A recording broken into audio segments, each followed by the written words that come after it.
Help guide you with these steps to grasp your confidence and own your power. I love that. Look around the room.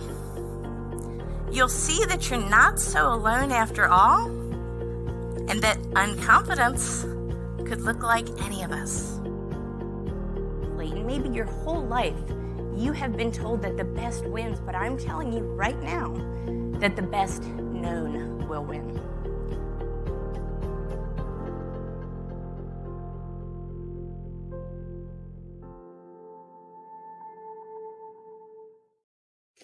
Hello, everyone. Welcome to Grasp Confidence Podcast. I'm your host, Tara LaFawn Gooch, and this is going to be an exciting show. We're going to deliver a lot of value for anyone who's in business, which is most of us, I think, right? Maybe all of us. We're in business, whether we're an executive leader at our companies, whether we're an entrepreneur doing our own thing. Maybe we are an entrepreneur and a speaker. Maybe we're an author. Maybe we are doing an investor presentation and making a really big life-changing pitch that could ultimately change the trajectory of our lives and careers and future.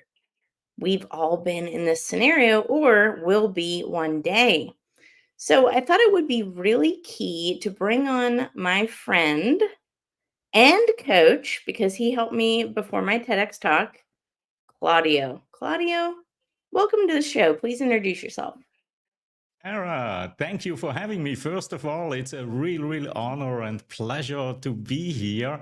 And I'm not a fan of long introductions, so the short end is I am a presentation coach. I help people prepare for their high impact speaking opportunities. You know, those things that really count, like investor pitches, TED and TEDx talks, keynotes, and even Shark Tank and other media appearances.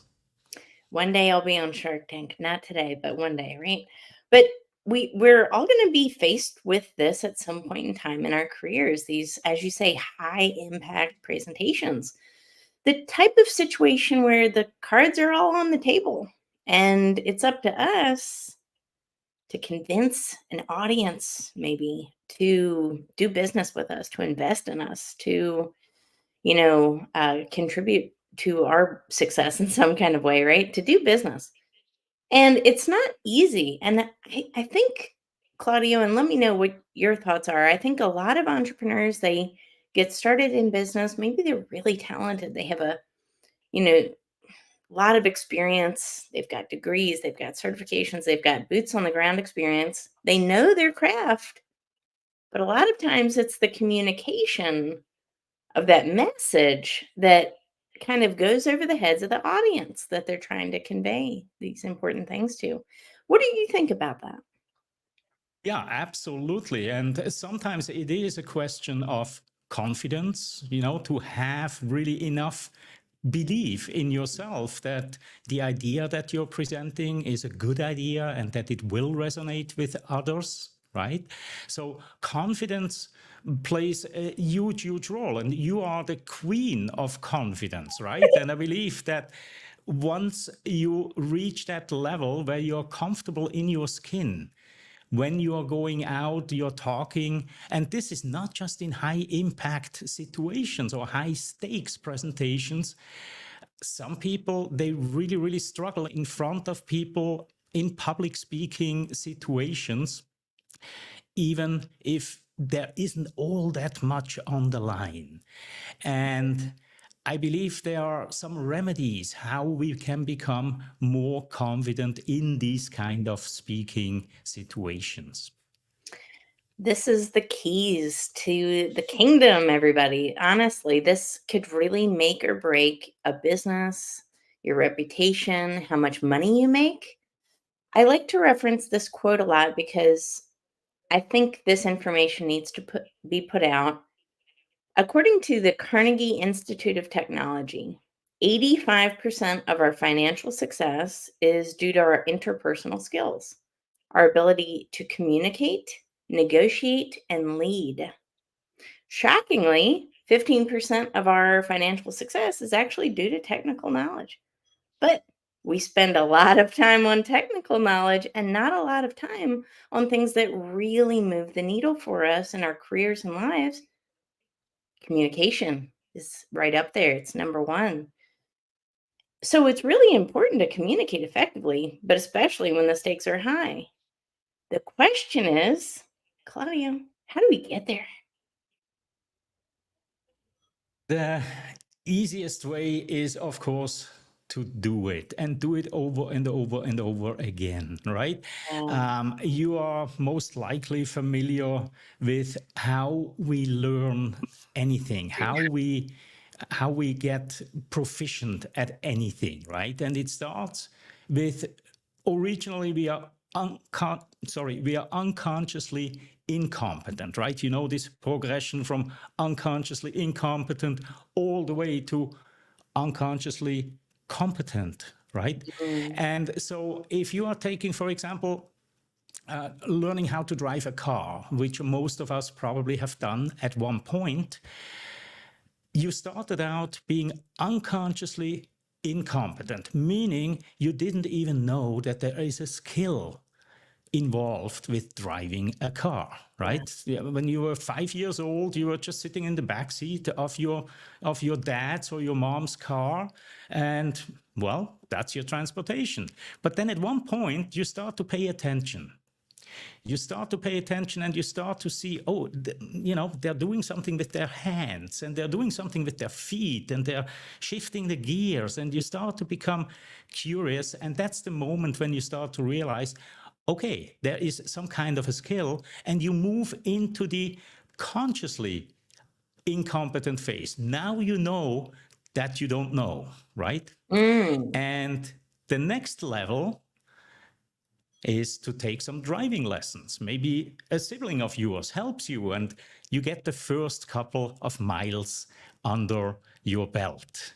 And you're moving into that phase that we call the conscious competence phase. Now, all of a sudden, you know how to do it, but you still need to think when you're driving. Where is the turn signal?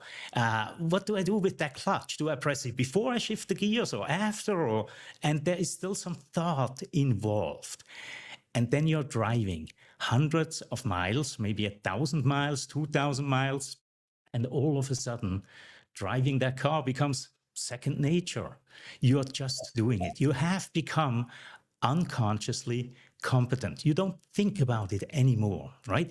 And if you now go back to that time when you learned how to drive a car, in the beginning, you weren't that confident behind that wheel anymore. But of course, after many, many hundreds of miles or kilometers, you become confident. And today it's not even a question. And this is the case with every skill, right?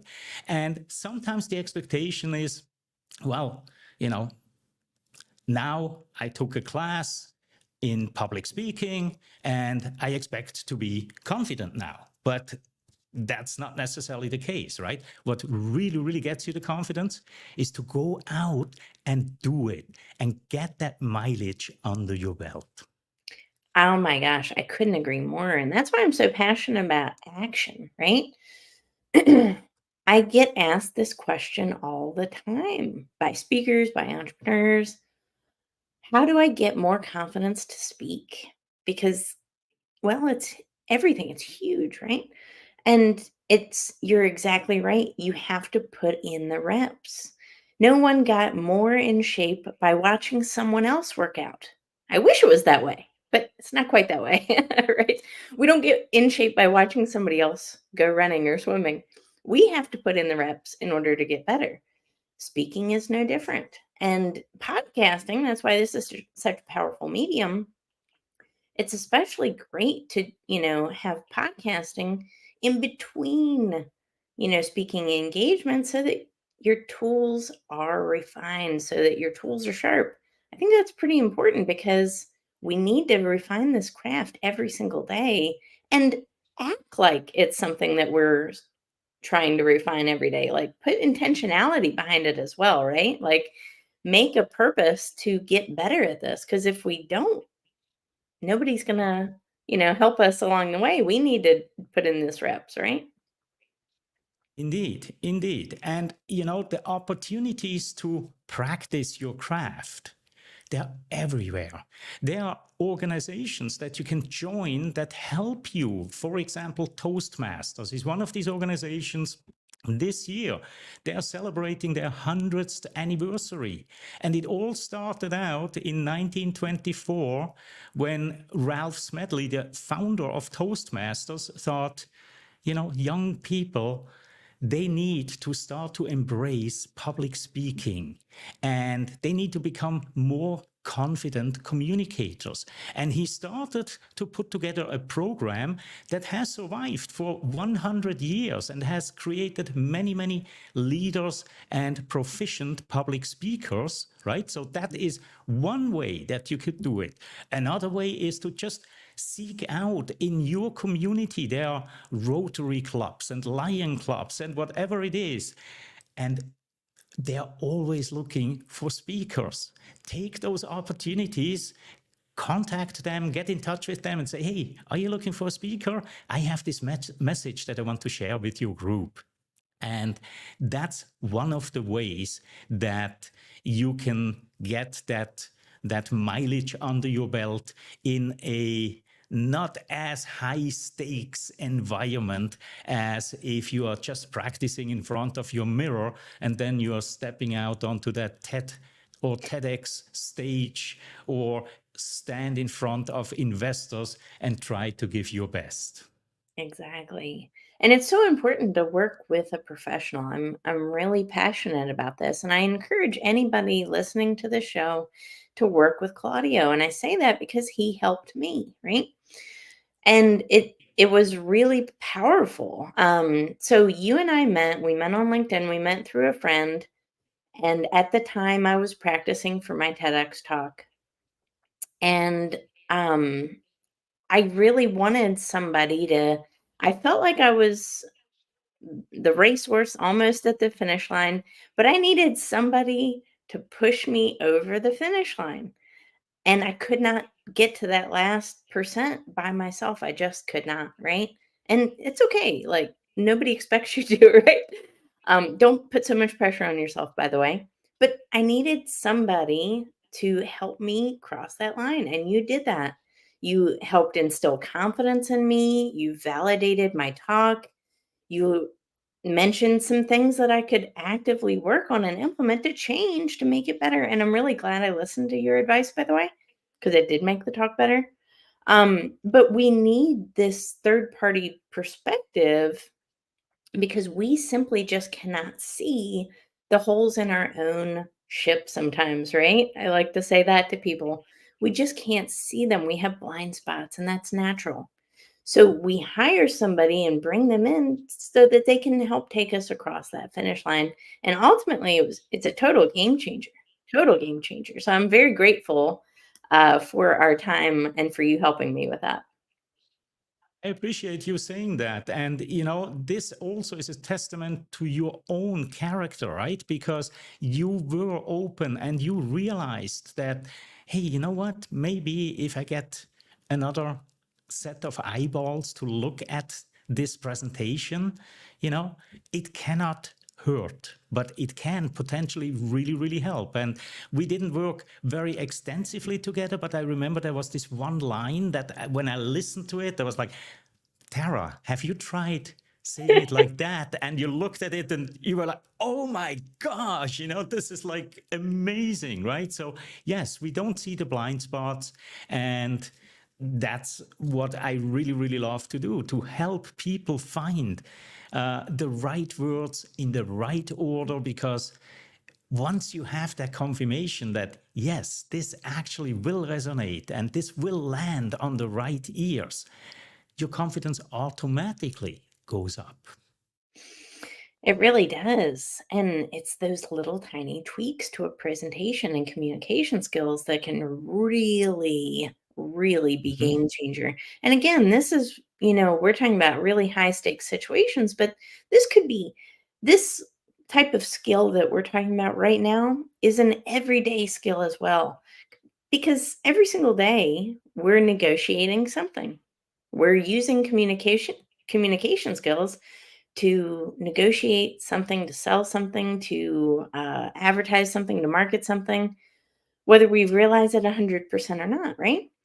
And our ability to communicate is directly proportionate to the income. Again, going back to that quote, the income that we can make in our lifetime. So this has tangible and intangible qualities to it. And the confidence is a big part of that. And the more reps you put in, the more comfortable you become. All of a sudden, the more confident you become, the more competence that goes along with it, right? Indeed, indeed, indeed, indeed. Now, here is the thing with confidence, and it goes the other way as well. Anxiety, right? Because anxiety is kind of like on the other side of confidence. They're not really directly, it's not the other side of the coin, but they are somewhat related, right? But here is the thing, and I think once people realize this, everything becomes so much easier. And that is when we are looking at confidence, we think it's something we have. And I can switch on or off my level of confidence, right? It's almost like an on-off switch. Okay, I'm not confident, switch it on, I'm confident, right? But here's the thing, confidence is not something we have.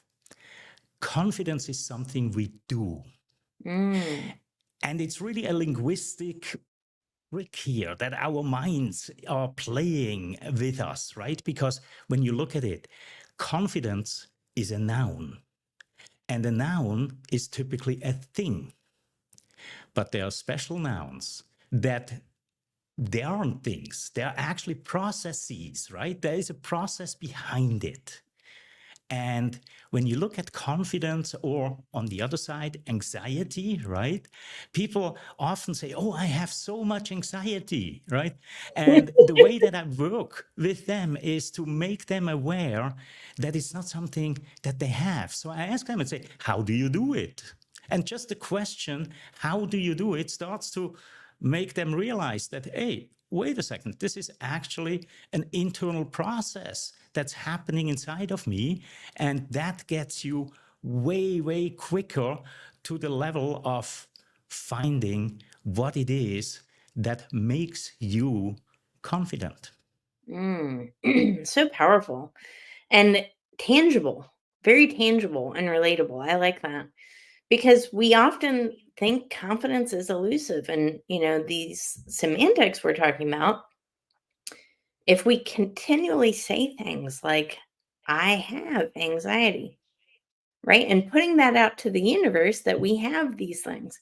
What if we said we don't have anxiety, right? What would happen? What would happen, right? If we stopped saying, I am this, I have this, and taking Yep. possession of the things we don't want. I think Yep. that happens a lot too in speaking, that people think they're not natural speakers, they're not good at speaking. How could I get better at speaking if it's my biggest fear? Mhm. Right? Mhm. And this confidence, this lack of confidence can hold people back a lot of times from even just making that first push. Yep. What do you think Yep. about that? How could somebody go from saying, I'm not confident? Again, they a lot of times own that and say, I am this, to saying, I can do this. Again, I think the first step is to realize that there is a process behind it, right? Because when we look at the process, we realize that we can influence it. We can change steps in the process. I usually don't ask people, how do you do confidence? But I ask them, how do you do anxiety, right? And the responses that I get, and sometimes people go like, what do you mean? How do you do it, right? And I say, well, just imagine you take a day off from yourself. You take a vacation from yourself, but you have this important pitch that you need to go and perform. I'm going to step in for you, right? Now, I want to do a really, really good job at being exactly you. What do I have to do to be anxious? What do I have to do to get that anxiety level up, right? And Wow. then all of a sudden I get these responses. People tell me, well, the first thing that I do is I look out at the audience and I see all these big heads with these huge eyes, and they're staring at me and they're just waiting until I make a mistake. And I go like, ooh, cool. But you do realize that you make those images yourself. Now let's change them a little bit. And just the realization that we have control over these internal processes, right, is already a huge, huge step forward. Now, here is the thing. We all do these things differently inside. So there is no blanket advice that you can say, well, you just need to do this or that. And, things will change inside on a neurological level. There isn't. So it's really a question for each person to find out specifically, how do I do that? And not everybody is qualified to ask the right questions here, right? So you never get to good answers. So this is the point where I believe it helps to get help from somebody who can guide you with just a couple of questions to sort out what's going on inside between your two ears. So true. And that's the power, again, of having a coach, right? Especially in this scenario. We Yep. just cannot see the holes in our own ship. So this is pretty powerful. And, I think back to when we were practicing together, and that was the first time you and I had ever had a conversation. So we met Yes. on LinkedIn, we had a Yep. Zoom. You had never met me before. We had exchanged one or two direct messages, barely a lot of communication. And then I just went into it. I just went into my speech because I I was actually really glad too that you didn't know a lot about me or my story, because I wanted it to be as if you were watching my TEDx talk for the first time, which is pretty powerful. And you heard my story, you heard my speech. Why did it resonate with you so much? I'm curious. Well, in your case, it was twofold. One was the content in itself, right? I mean, the message that you had in that TED Talk about gratitude resonated so deeply with me. As a matter of fact, I have this video that's hidden somewhere on my YouTube channel. It's unlisted, it's not public, of a practice run that I did once about how to lead a happy life. And I shared 3 tips. And my third tip in that was keep a gratitude journal.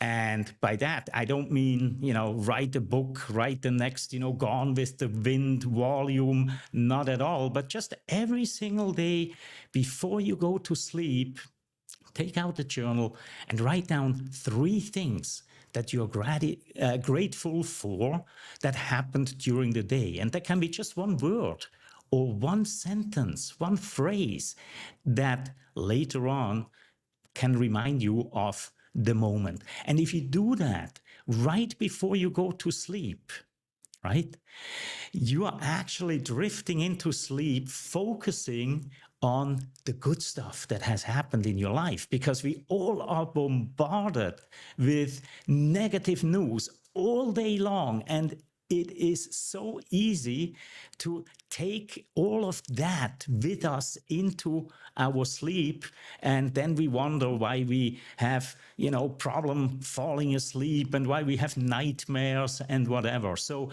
to me, it really resonated on a topical level, Mm. first and foremost. And then second, once I saw you perform, and to me, every presentation, every pitch is a performance, right? It's not just a pitch. It's not just, no, it's a performance that starts at the moment you walk onto the stage.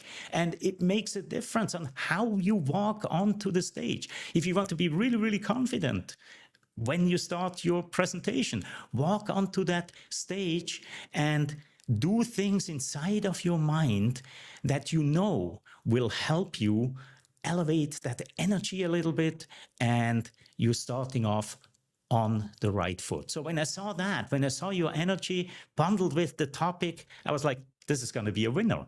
This is going to be an absolute winner. And I told you in that session, I said, don't be surprised if you get hundreds, thousands, maybe even millions of views on that TED Talk. And you've got hundreds, thousands of views in even a very, very short time. So congratulations on that, Tara.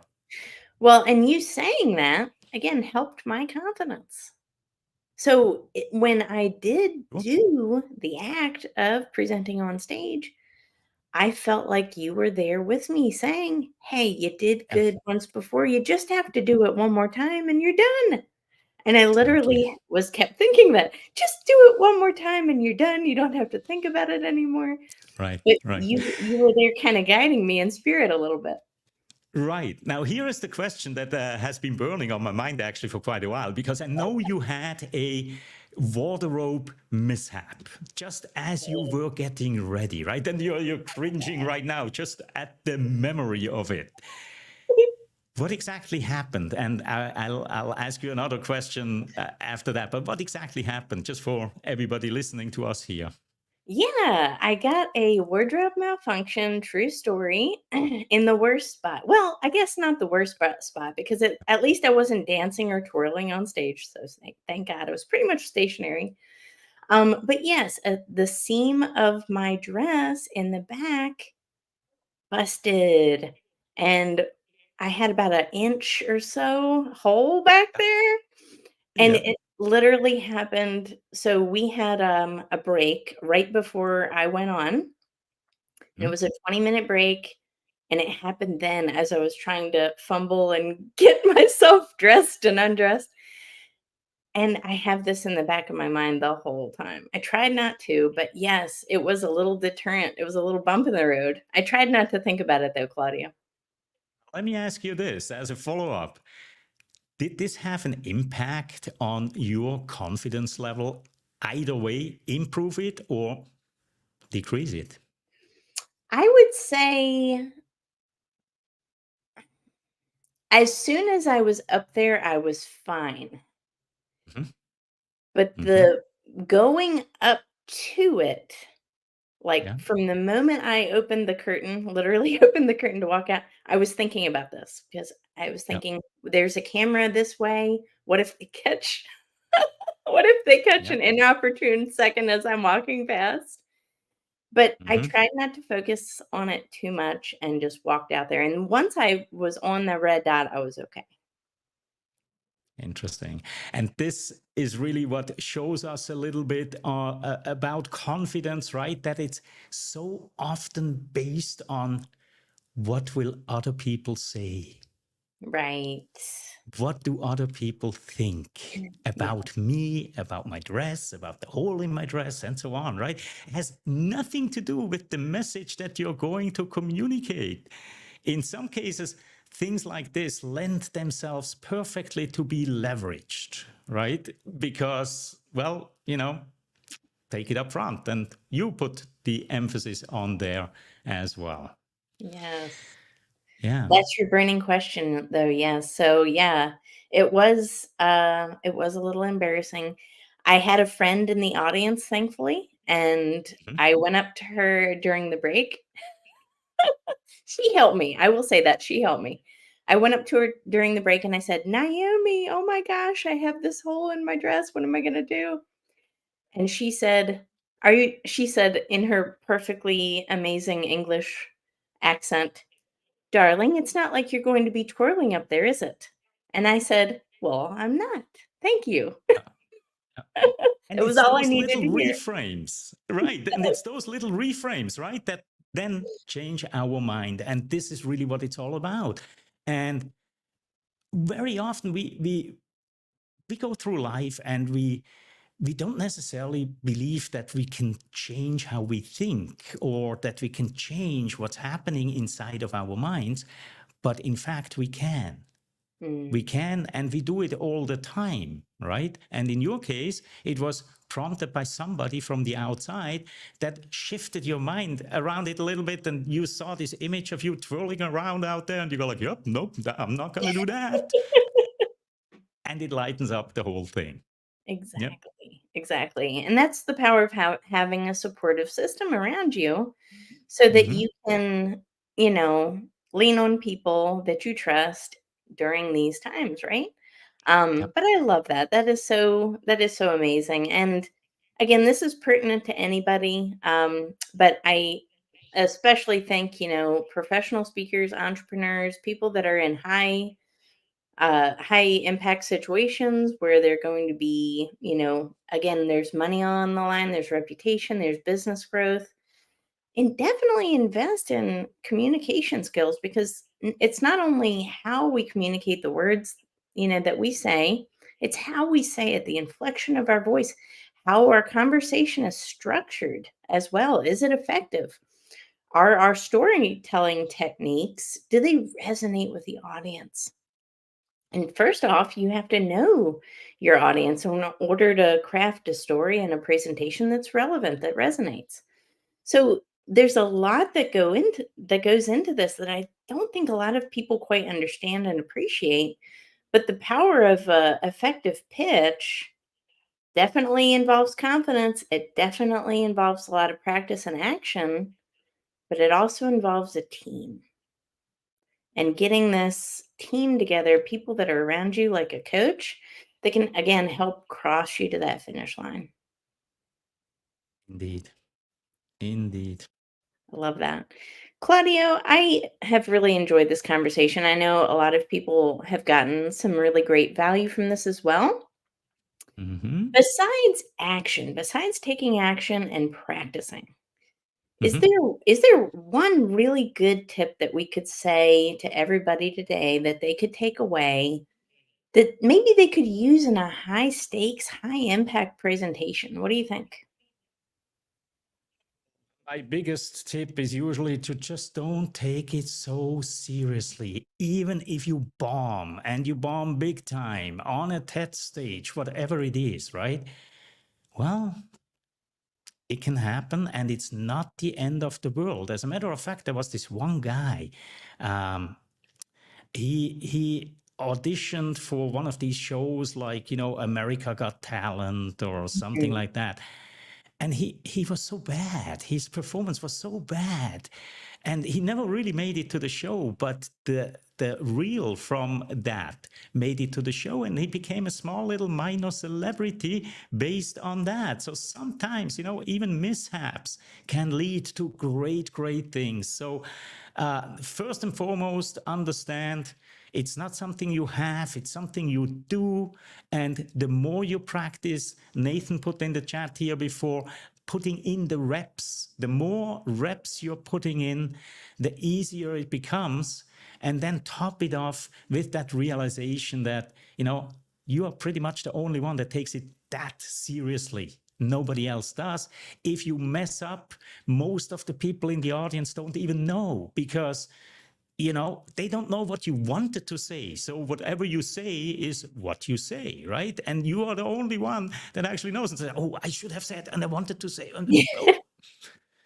So exactly. don't take it so tremendously serious. Absolutely. One more thing while I have you: gratitude. That's what resonated with you the most about my speech. And we've talked about gratitude a lot in depth. And this is something that we talk about a lot on the show. Actually, our highest rated shows are about gratitude. So I would be remiss if I didn't touch on gratitude. And I will ask you one last question. Claudia, what does gratitude mean to you? It means to have this true appreciation for things and people that enter your life, and looking at it always as something that builds the foundation for further learning. I'm often grateful for mishaps that happen in my life, because those are very often the most profound lessons that I've learned. I love that. We can all learn from that, that's for sure. Well, thank you so much for being a guest on the show today, Claudio. And thank you for everyone who tuned in. Don't forget to hit subscribe, follow the show, Grasp Confidence Podcast, because we are aiming to be one of the top personal development, self-improvement podcast there is, we can only do that with listener support. So, like the show, leave a review, share it with your friends, and tell other people to tune in because we bring in the best guests around the world for a reason. It's to add value to our listeners. So, thank you so much for everyone who tuned in today. We will catch you on the next episode. Take care.